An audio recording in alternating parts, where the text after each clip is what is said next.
Awit 1:1-3.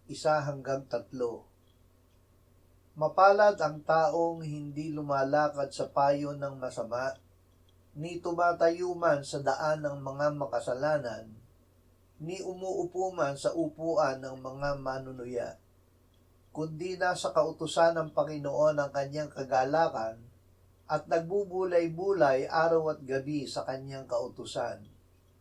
Siya ay gaya ng isang punong kahoy na itinanim sa tabi ng agos ng tubig, na nagbubunga sa kanyang kapanahunan.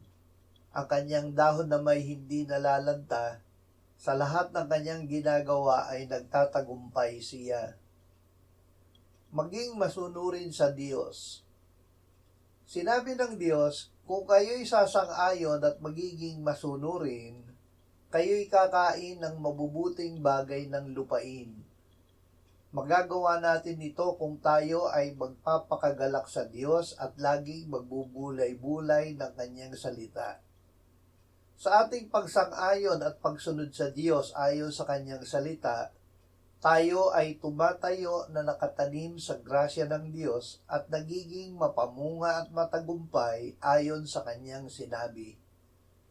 Tayo ay lalago sa biyaya at sa pagkakilala sa ating Panginoon at tagapagligtas na si Jesucristo. Sumakanya nawa ang kaluwalhatian, ngayon at magpakailanman. Ang lunas ay kanyang dugo, ang dugo ni Jesus.